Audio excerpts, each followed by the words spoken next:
Oh, I almost forgot. If you guys have any questions or comments, leave them down below. I'll be sure to address every one of them. All right, I hope you enjoy this tour. I almost forgot.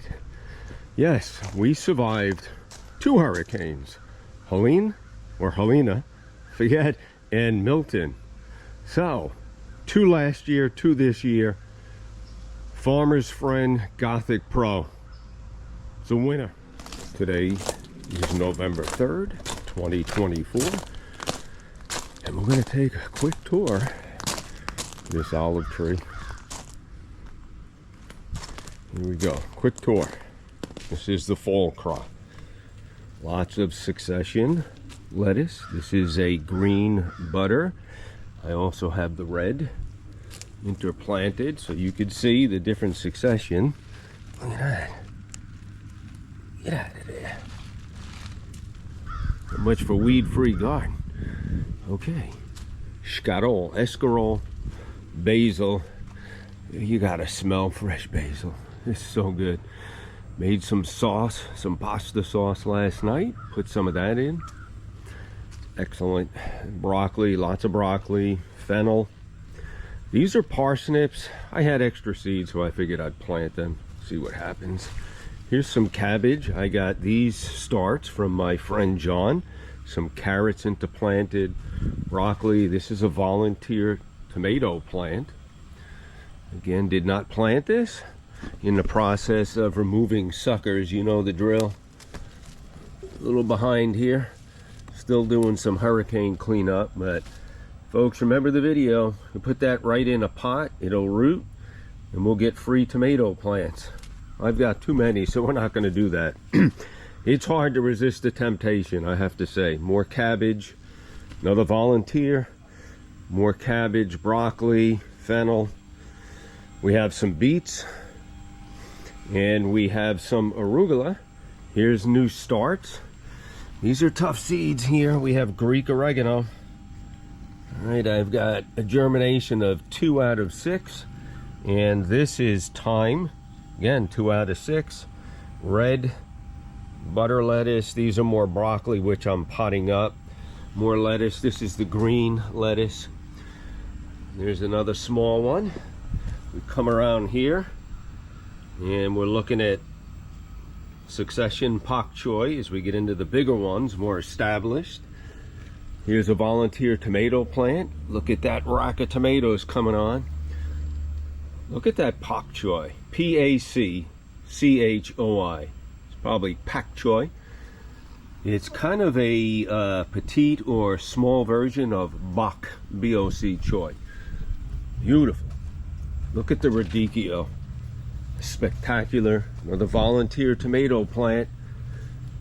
There's some of that green butter lettuce. Look at the multiple heads here. I just harvested some of this. Let's continue on down this row. More of the lettuce. More volunteer tomato plants. More lettuce. Now we're in the broccoli row here. Let me come up a little bit. Look at all that. A little bit crowded, but I think we'll be okay. And yes, more lettuce. Here we go. There's the red butter lettuce right there. Beautiful. Here we go. Now, this is a tomato plant. It is a cherry that I did start from seed. You see, I have to get up here and trim this. That's a huge sucker. That's got to go. Look at all the flowers. There's one rack of tomatoes. I saw another one yesterday right there. Thriving. Here's a Roma, so a plum tomato. Again, started from seeds. All of these are from seeds. Various stages. Lots of flowering. Okay, now these are starting to get fed once a week. So broadcasting on top. And then I also do a liquid fertilizer of fish emulsion. Very weak diluted solution. It's a tablespoon or less per gallon. Here's more pak choi. There's more over here. Let's go down this row. These are more of those Roma tomatoes. Again, we're getting tomatoes, lots of flowers. This looks like a, I don't know, that's probably, it says it's a Roma. No, I take it back. That's a Chadwick cherry tomato. These are really nice tomatoes. Everything going this way, these are all volunteers, all those tomato plants. Did not plant them. More broccoli. You can see here, it gets to be a challenge going through the rows here. There's more pak choy. We've got Swiss chard, several types of Swiss chard. The volunteer tomato. We're getting some really nice beets here. Let me get in here. Okay, beets. Very little weeds, but when we see them, we get rid of them. Here's another volunteer tomato plant. Again, did not start it. I've got to trellis that up. More fennel. These are collards for my next door neighbor, Shirley. Look at this Swiss chard. I mean, how good does that look? Collards. There's carrot row back there. All carrots. Direct sowed. And interplanted, I have the Rosa Bianca eggplants and some kale.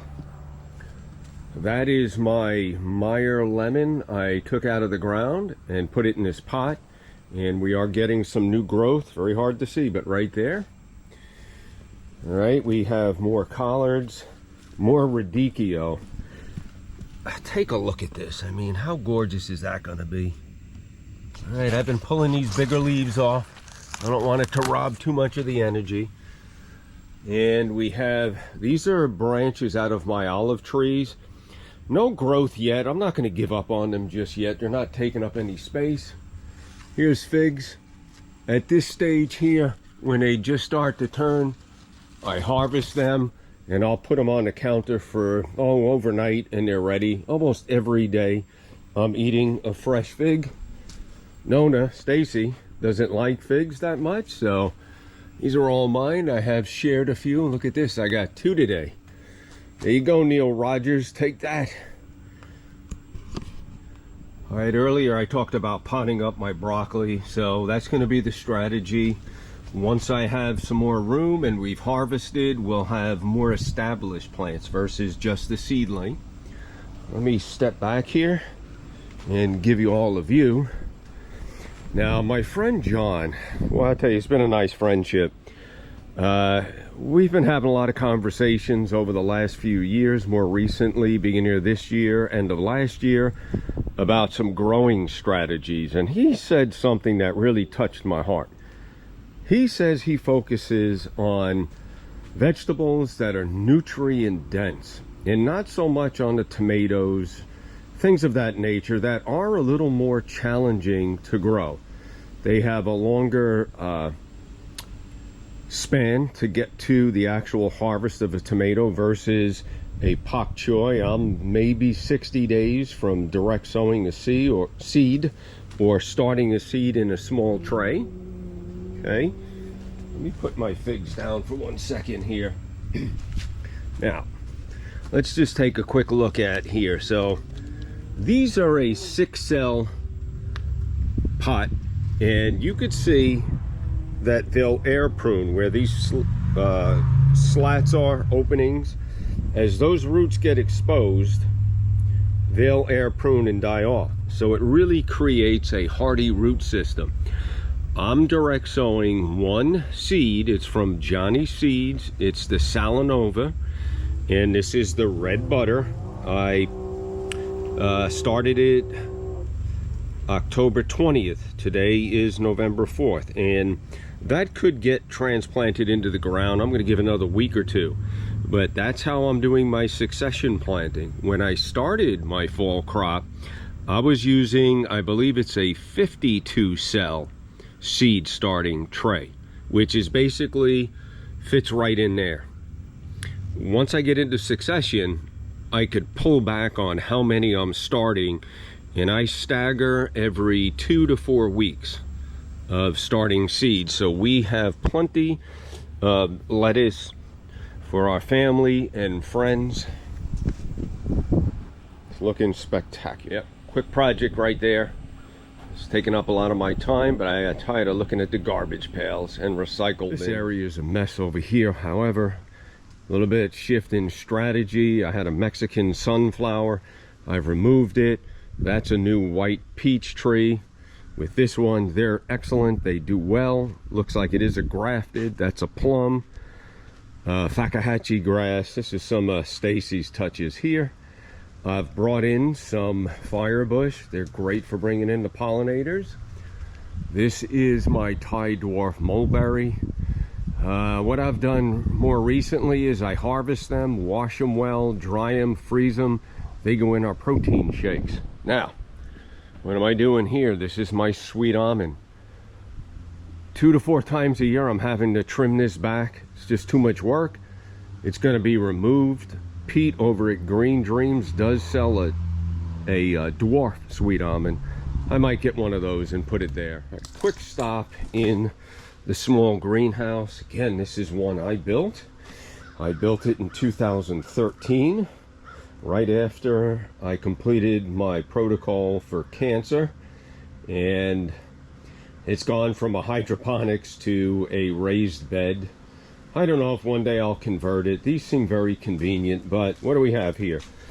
More basil, Swiss chard. More Swiss chard. Look at the color of that. And I had some extra pak choi. Here's some starts I planted. So again, these were started in the 6 cell, and I planted them out here, again, succession. Forgive the turn here. This is the batch before the one I just showed you. They're just about ready to harvest. There's another bed of carrots. Didn't have great germination. Probably didn't get enough water if I had to guess. Here's my broccoli. Again, more succession. All right, we're going to keep this going. And yes, I've got to get in here and clean. Another sweet potato. I can't stop these from growing. More broccoli. There is a fennel. I did plant that one. We love fennel around here, whether it's in our salads or in soups. Okay, more succession broccoli, right? This is after the other bed. And then we get over here. Here's a further along bed of broccoli. Again, I've got a sweet potato, broccoli, and I did plant some carrots along the back here. They're doing okay. Well, there you go. That's a tour, November 3rd, 2024, of my home market garden. Oh, we didn't cover this bed. Look at this. Carrots and broccoli. What a surprise. I missed this over here too. I do have some more Roma tomatoes and eggplants. So take a look at that. All right. That's what I've got growing on for my fall crop. I hope this video finds you all well. All right, we'll catch you on the next video. Whoa. Where you going? Gino, come here. Gino, come on. Here we go.